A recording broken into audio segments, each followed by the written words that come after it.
Bonjour à toutes. Je me présente, moi je suis Camille Monceau, l'éditrice numérique en charge de la plateforme ressources et activités Anglais cycle 4.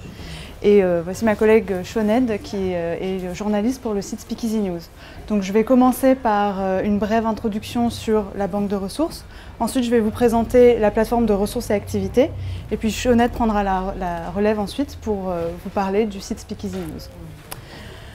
Donc la banque de ressources numériques pour l'école Anglais cycle 4 a été conçue à destination des professeurs d'anglais au collège et des élèves de 12 à 15 ans, donc de 5e à 3e, apprenant l'anglais comme langue vivante. La banque de ressources est divisée en 3 parties. Donc on a d'abord la partie ressources et activités, ensuite on a le site de news qui couvre l'actualité du monde sur le monde anglo-saxon qui est à destination des professeurs. Et enfin, on a un dictionnaire bilingue français-anglais avec plus de 1700 entrées. La banque de ressources est un outil gratuit qui a été commandé par le ministère de l'Éducation nationale aux éditions Nathan dans le cadre de la réforme pour le collège et du plan numérique pour l'éducation. Alors, quand on rentre dans la banque de ressources, donc en fait, quand on se log, on arrive sur un accueil comme ça. Alors, bon, moi, j'ai des logins Nathan, donc j'ai également accès au Transmat. Mais normalement, vous, en tant que professeur, quand vous créez votre compte, vous aurez ensuite accès aux 3 modules. Donc, vous voyez, ici, on a la plateforme de ressources et activités, ensuite le dictionnaire bilingue et le site Speakeasy News. Donc là, on rentre dans la partie ressources et activités. Comme vous pouvez le voir, le site est classé, les contenus sont classés par typologie de ressources, donc les vidéos, les audios, les articles de presse et les exercices de langue. Donc la plateforme de ressources et activités Anglais cycle 4 contient environ 2000 ressources, donc c'est vraiment une plateforme qui contient beaucoup de contenu. 90% des ressources sont accompagnées d'activités. Et une des spécificité de la plateforme, c'est qu'il y a environ 500 pistes de projets EPI qui sont affiliées à des contenus et qui permettent ainsi de faire des ponts entre l'anglais et des matières comme les mathématiques, les sciences, l'histoire, parce qu'on a vraiment essayé de cibler ces matières-là. Les thématiques EPI fortes qui sont abordées dans les pistes de projets EPI sont les sciences, technologies, société, information, communication, citoyenneté et également bien sûr la transition écologique, le développement durable, entre autres. Pour conclure cette introduction, la banque de ressources en fait est donc constituée de granules qui sont indépendants. C'est pas la même logique qu'un manuel scolaire où il y a des unités avec une thématique. Là, ce sont vraiment des granules. Il y a quand même un classement que je vais vous exposer. Mais du coup, en fait, le but, c'est vraiment que le professeur puisse s'approprier les ressources et les mettre en relation avec les thématiques des manuels. Donc par exemple, les articles notamment sont en lien fort avec nos manuels Nathan. Cette année, et l'année prochaine également, on va enrichir la plateforme avec de nouvelles vidéos et également de nouveaux articles qui seront en lien avec nos manuels et notre collection Give Me 5. Alors, quand on rentre dans la partie vidéo, donc comme vous pouvez le voir, d'abord les contenus sont classés par niveau du CE-CRL, donc A1+, A2, B1. Ensuite, c'est classé par notions culturelles, donc langage et mode de vie, école et société, rencontre avec d'autres cultures et voyage et migration. Donc de manière générale, la plateforme de ressources et activités contient une centaine de vidéos. C'est beaucoup, c'est une source vraiment intéressante de contenu, qui aborde des thématiques variées comme on va avoir la vie scolaire, le tourisme avec des présentations de villes comme Londres, Oxford, Bristol. On a aussi des vidéos sur le sport, on a des vidéos sur les traditions anglo-saxonnes comme Christmas, Thanksgiving, Guy Fawkes. Une grande partie des vidéos peuvent être mises en relation avec nos manuels Give Me 5, donc je vais développer. Alors, quand on rentre dans le module, donc là on est en A1+, langage et mode de vie, on arrive sur une page d'aperçu. Donc là on est dans l'interface professeur, on n'est pas dans l'interface élève puisqu'il y a donc 2 interfaces. Et donc sur cette page d'accueil aperçu, vous avez les objectifs pédagogiques de la leçon, une courte description et, si j'arrive à descendre, voilà, la thématique, les thématiques abordées dans la leçon. Ensuite, pour rentrer, on clique sur langage et mode de vie et là, on accède aux vidéos qui sont rangées dans ce module et qui sont classées par ordre alphabétique. Comme vous pouvez le voir, dans l'interface professeur, le professeur a accès à une version originale, à une version sous-titrée et à une version avec mots-clés pour les vidéos. Donc ça, c'est pour les niveaux A1+ et A2.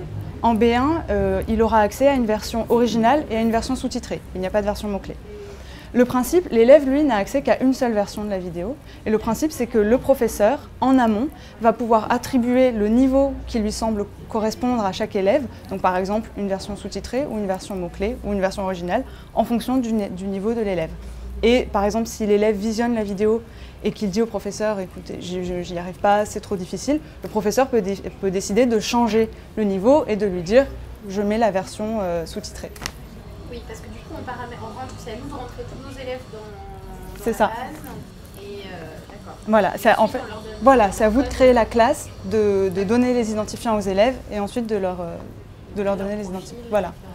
Du coup, en fait, la toute première étape, je suis désolée, parce que pour arriver sur votre...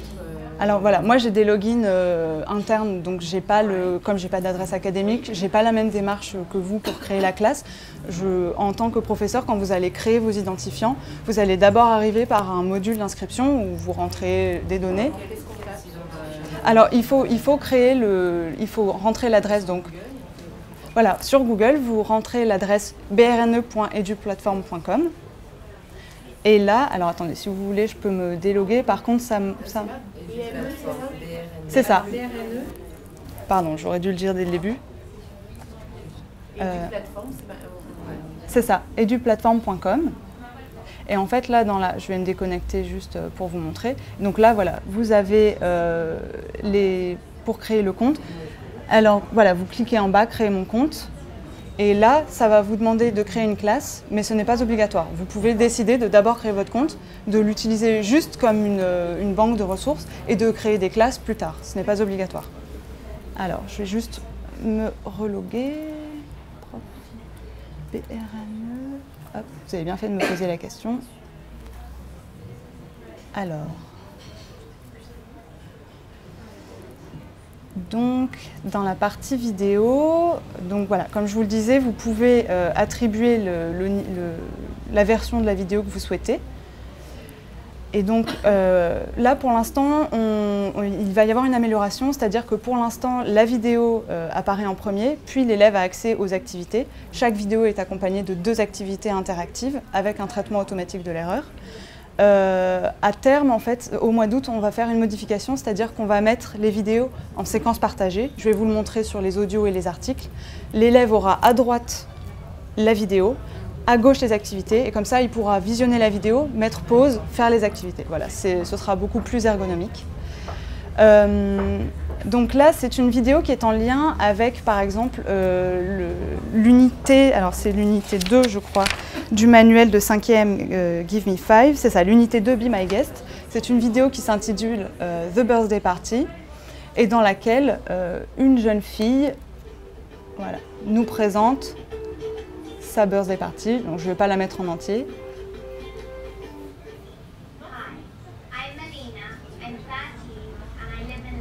Voilà. Donc là, en tant que professeur, vous pouvez utiliser cette vidéo pour la mettre en lien avec l'unité 2 du manuel de 5e.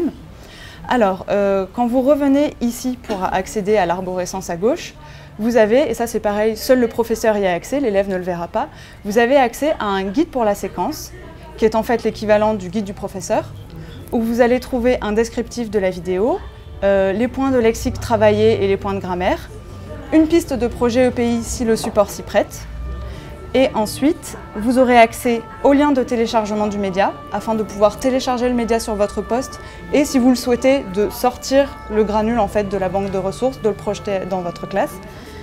Vous avez également accès au script au format PDF et RTF, donc modifiable, et au support de cours téléchargeable. Voilà. Donc Maintenant, je vais vous parler des audios et donc on va pouvoir montrer ce que c'est la séquence partagée. Donc, de même, les audios sont classés par niveau du CECRL et par notion culturelle. La plateforme de ressources et activités compte plus de 300 audios on a toutes sortes de supports. On a des poèmes, des chansons, également des interviews authentiques avec des interviews de directeurs de musées, par exemple du Globe, une directrice de musée qui parle d'une exposition sur Shakespeare. On a également une interview d'une personne qui travaille à la Tour de Londres et qui raconte les instruments de torture, les tests qu'ils ont fait entre eux. C'est très amusant. On a également des petites scénettes, donc des historiettes qui permettent de remettre en contexte des scènes de vie quotidienne ou alors par exemple un voyage scolaire, une sortie au studio Harry Potter à Londres. Et on a également des adaptations littéraires, par exemple de Alice au Pays des Merveilles, Oliver Twist, Jane Eyre, en plusieurs épisodes, et qui sont, quand on a pu récupérer les bandes dessinées, accompagnées de bandes dessinées. Donc je vais vous montrer une adaptation de Jane Eyre. Ah, attendez, je ne suis pas sûre d'être sur le bon niveau. C'est en A2, voilà, dans Rencontre avec d'autres cultures. Donc là, la ressource est accompagnée... Ah bon, c'est pas grave, voilà, Jane Eyre.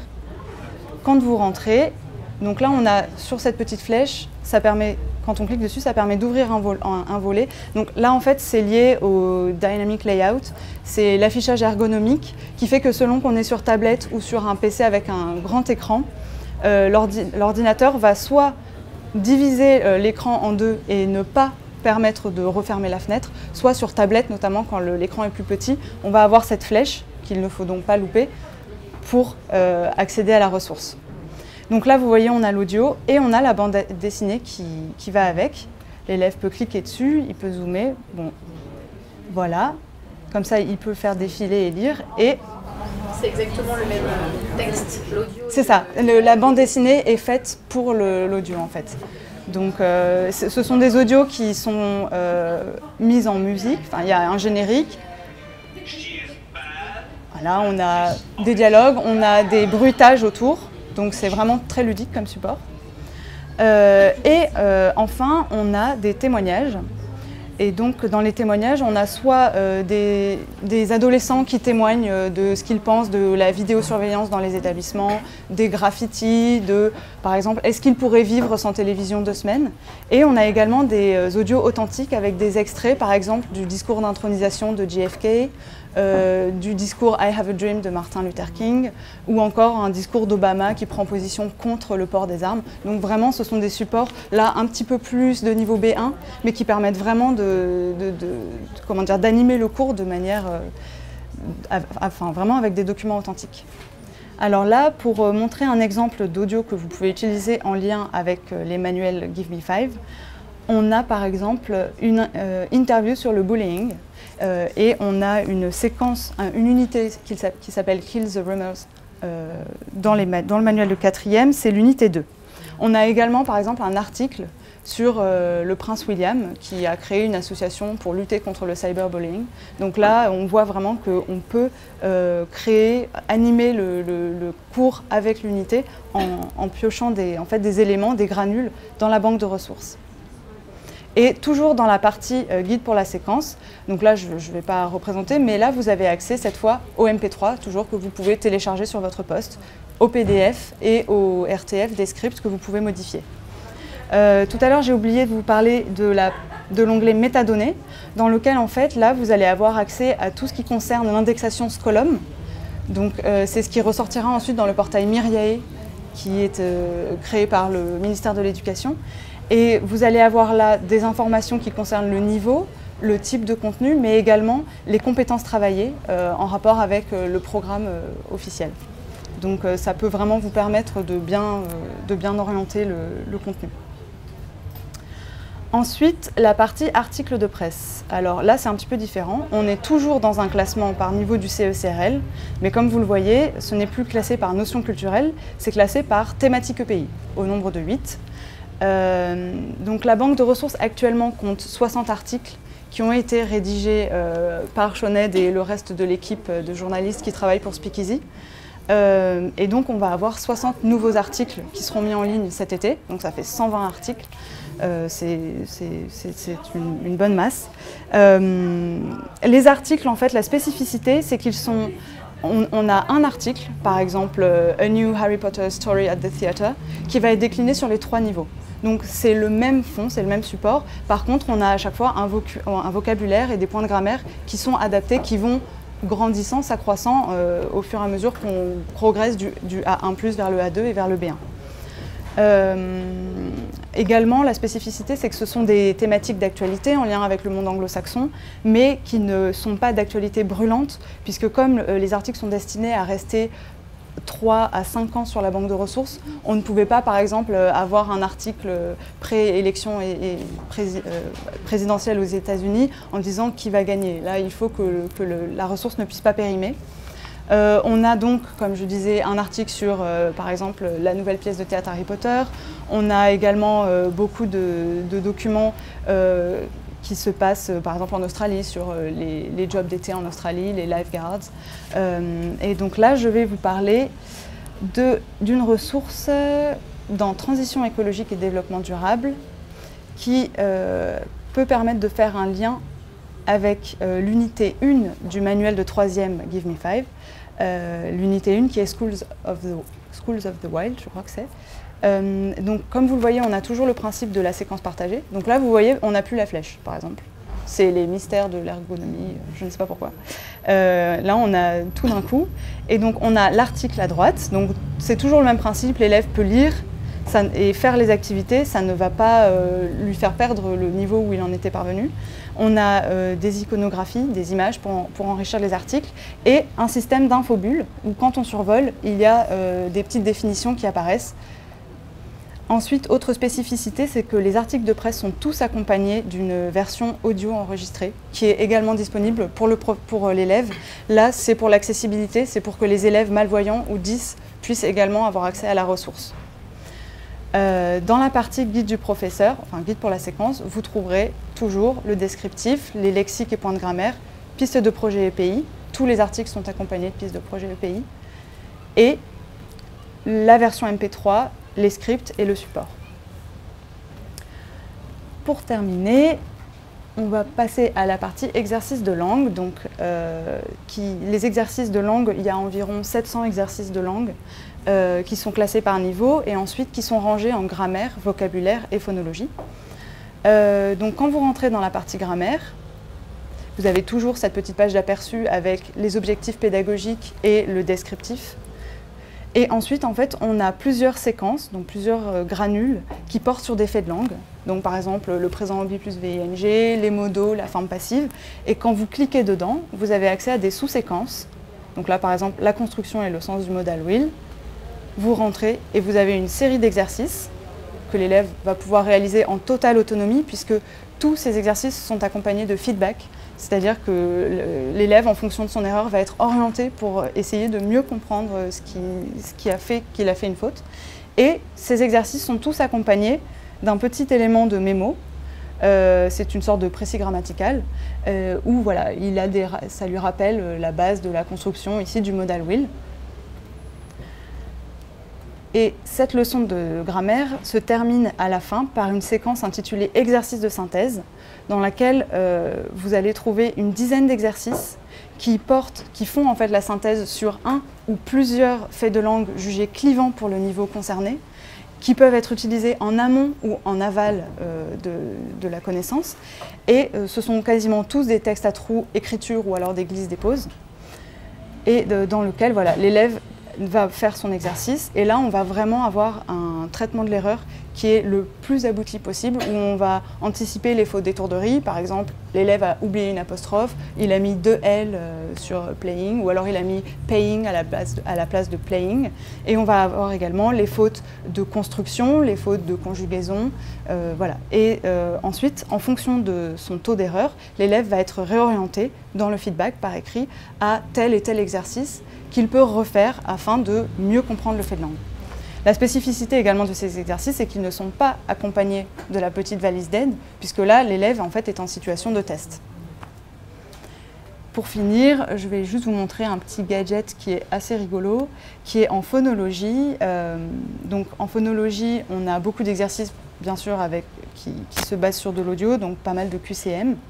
Et tous les exercices de phonologie sont terminés par un applet recorder, où alors là, en fait, on propose soit une liste de mots, soit des phrases que l'élève doit réciter. Donc il va s'enregistrer, hop, ça enregistre. Bon, là, ça ne marche pas parce que c'est sur un PC. Et ensuite, l'enregistrement va s'envoyer au professeur. Le professeur va pouvoir l'écouter et lui dire « c'est bien, bravo » ou alors « non, attention, tu n'as pas bien prononcé, je te propose de refaire l'exercice ».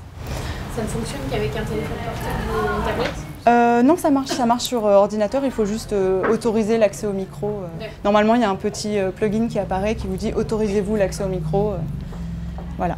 Et pour conclure, on a ajouté à la fin une table des matières dans laquelle vous aurez accès à 2 listes. Une liste par type de ressources, donc en fait là c'est l'arborescence vraiment du site tel qu'il est rangé, et une liste par thématique EPI.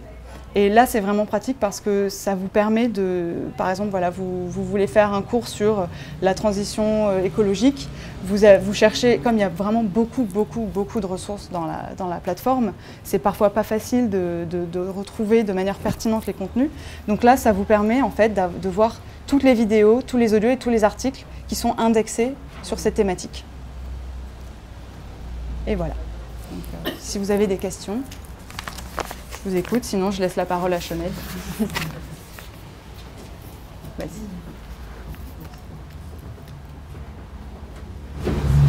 Donc, moi je voudrais vous présenter donc, la partie, l'autre pendant de la banque de ressources. C'est donc un site d'actualité pour les professeurs,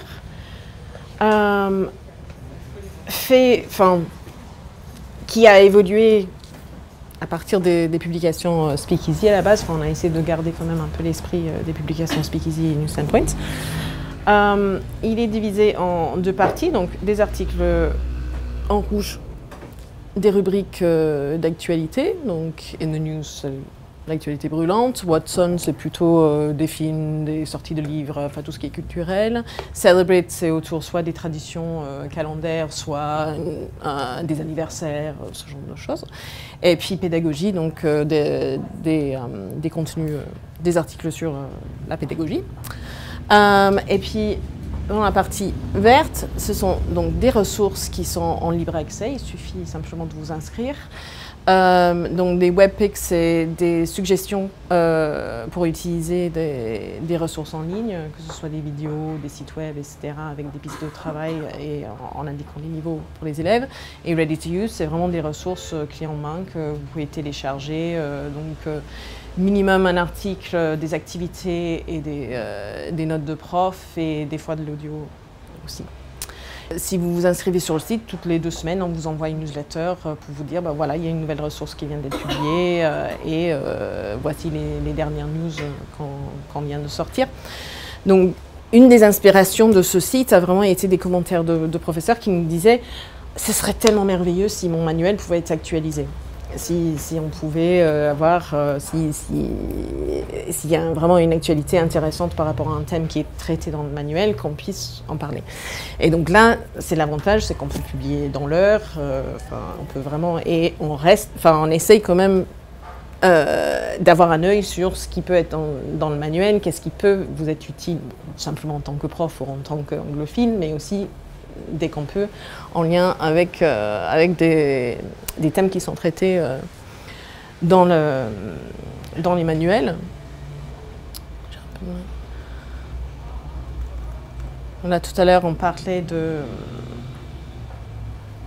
développement durable. Hop. Donc ça, c'est une ressource, il veut bien. Tiens, non.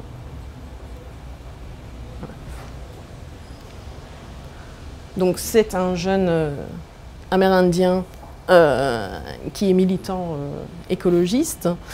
Et là, on va proposer donc un article niveau A2+, qui permet de découvrir ce jeune homme et ses activités. Il vient avec une fiche de travail, un article vidéoprojetable ou imprimable. Et donc ça peut se travailler effectivement, par exemple, il y a une proposition de pays dans le manuel de 3e sur le développement durable, ou alors une unité sur Citizens of Tomorrow, parce que il est tout à fait, c'est le citoyen qu'on espérait tous avoir demain. Il a commencé à 7 ans, il en a 17 et il parle merveilleusement bien. Si on va sur la fiche, on va vous montrer ce qui se passe. Bien là. Hop. Donc là, il suffit que vous téléchargez, vous vous en servez comme vous voulez en classe. Et en bas des articles, on a un système de renvoi sur d'autres ressources qui peuvent vous intéresser. Et donc là, on a aussi une série de vidéos sur le même thème qui peuvent prolonger l'activité et où on a proposé donc, des pistes sur quelle partie utiliser, qu'est-ce qu'il faut travailler, quel niveau, etc. Voilà. Donc ça va être la même chose pour les autres niveaux. Par exemple, une sorte de page, c'est intéressant. Donc en fait, il y a vraiment de l'actualité actuelle. Donc quand on rentre dans un article d'actualité, il est écrit pour le professeur. Il n'est pas écrit pour l'élève en direct, mais il peut vous donner des pistes de sujets à faire avec la classe. Bon, évidemment, en lycée, vous pouvez peut-être vous en servir, mais il est écrit plutôt pour le professeur. Mais pour essayer de vous donner des... Donc là, évidemment, le Universal Income était très à la mode en France avec l'élection présidentielle. Donc, notamment en lycée, ça pouvait être intéressant de pouvoir en parler, d'avoir un texte en anglais, des pistes de choses qui se passent dans des pays anglophones sur ces thèmes-là. Et dès que possible, on propose aussi donc des liens vers des ressources qui peuvent s'utiliser avec les élèves. Voilà.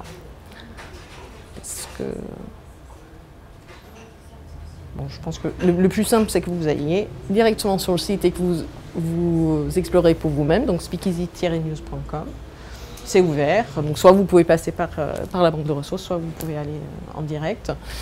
Vous pouvez accéder à tout, sauf le téléchargement sans vous inscrire. Et si vous vous inscrivez, c'est simplement un formulaire en attente. Si vous avez déjà des identifiants en attente, c'est bon.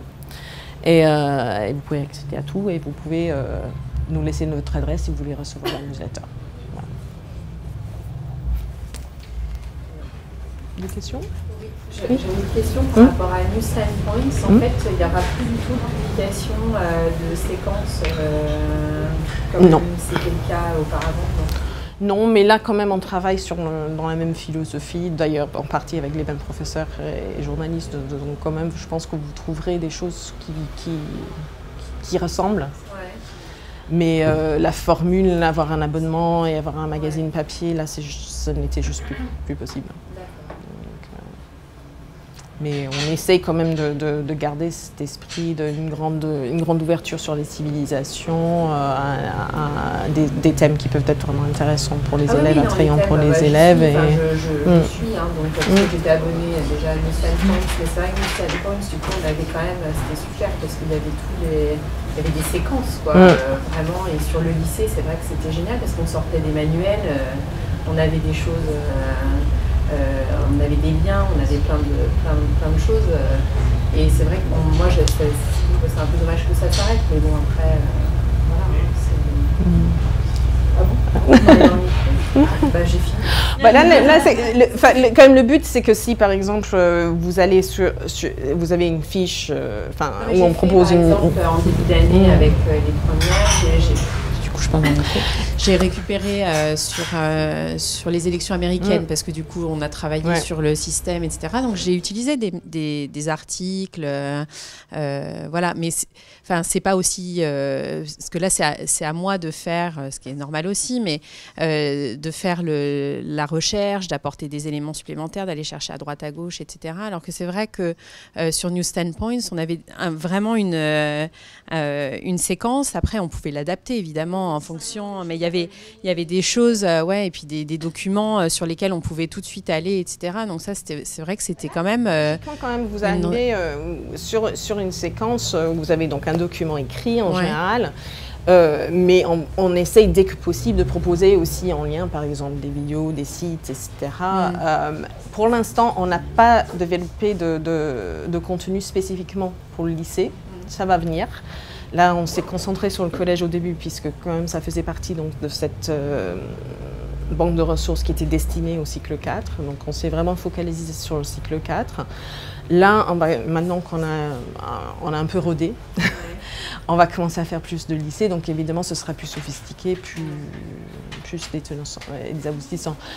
Il y a toujours un compromis à avoir. L'avantage d'être en ligne et de pouvoir réagir très vite, c'est qu'on peut faire des choses rapidement. Mais bon, fallait ça, pour une séquence sur New Standpoint, souvent on travaillait 2 mois en amont. Mais c'est ça. Là, on essaye de vous donner la chose tout de suite. Donc le jour où Trump était inauguré, il y avait de quoi travailler sur Trump, par exemple. Mais du coup, c'est peut-être un peu moins fouillis sur l'instant. Ce qu'il y a, c'est que quand on prépare les séquences en amont, quand on fait sa progression sur l'année, c'est vrai qu'après, c'est possible d'intégrer des choses en cours d'année, etc. Mais c'est vrai que du coup, c'est un peu plus compliqué parce qu'on a déjà prévu un maximum de choses et les recherches ont été faites en amont. Donc c'est vrai qu'après, d'inclure des choses comme ça, personnellement, après, là, ce n'est que moi, donc je trouve ça un peu plus complexe, alors que c'est vrai que quand on avait la séquence, et ça devait prendre énormément de temps, ça je le conçois parfaitement, parce qu'on en monte aussi des séquences et c'est très long.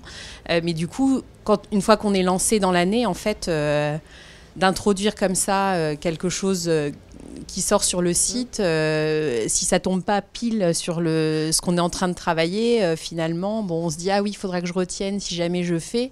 Mais en fait, c'est pas exploitable immédiatement, en tous les cas, en ce qui me concerne. L'idée, c'est aussi que, du coup, c'est quelque chose qui peut s'utiliser en général sur l'espace d'un cours, que justement, on peut le rajouter dans une séquence sans avoir complètement bousculé la séquence. Mais bon, il faut savoir que quand même, il reste... non, mais c'est intéressant. Il reste sur le site après. On soit bien d'accord. C'est pareil, le John Eco-Warrior, dans un an, quand vous ferez le... Voilà, c'est ce que je vous dis. C'est tout à fait aussi bien en parler. Tout à fait. Et le fait d'avoir... le petit rappel du newsletter de temps en temps, peut-être que justement dans 2 mois, vous dites « Ah, j'avais pas vu un truc sur un Amérindien, machin, ça va vous... » Non, c'est sûr. Non, mais je dis pas, je critique pas du tout. Je dis que c'est très bien. C'est juste que j'aurais bien... Enfin, ça aurait été chouette que ce soit en complément, en fait, que ça poursuive le New Standpoints, là, que j'appréciais particulièrement. Mais je ne critique pas du tout ça. C'est vrai que je trouve que c'est très, très bien. Au contraire, ça amène l'information tout de suite. Donc, c'est parfait. Voilà, il y avait d'autres questions? Juste sur la connexion à l'autre c'est forcément le NUMEN ou ça peut être n'importe quel... parce que c'est lié à l'éducation nationale, il me semble que c'est forcément le NUMEN. Oui, d'accord. C'est l'adresse académique, c'est une demande du ministère. Via l'adresse académique. Voilà, ouais. Ah oui, donc l'adresse académique. D'accord. Ouais. C'est personne. Ouais. Enfin, bon, il suffit juste que vous vous retrouviez. Après, on ne va pas vous envoyer des mails dessus toutes les 2 secondes. Mais là, c'était un critère de l'appel d'offres. Il fallait qu'on fasse comme ça. C'était pas pour compliquer votre vie. Désolée. Non, c'est par rapport au CNIL et à l'accès. Qui peut accéder? En fait, il fallait avoir des informations. Si vous créez des classes, il y a des informations qui sont relatives aux élèves. Donc voilà, il fallait être très vigilant sur qui peut accéder. Donc c'est assez fermé comme ça. D'accord. Ok. Mais sur le site, je ne sais plus où, mais il y a une FAQ où normalement vous pouvez avoir... Voilà, il suffit de cliquer sur le petit point d'interrogation et là vous avez accès à toutes les questions. Par exemple, ça ne marche pas, comment je fais pour créer ma propre séquence, parce que vous pouvez personnaliser vos séquences aussi. Vous pouvez par exemple masquer une partie des contenus si vous ne les jugez pas pertinents. Vous pouvez déplacer les leçons les unes entre les autres. Donc il y a pas mal de choses que vous pouvez faire. Voilà, il y a des tutoriels vidéo. Donc comme ça vous permet aussi de prendre en main l'outil et de le personnaliser et de vraiment vous l'approprier. D'accord. Merci. Voilà. Merci.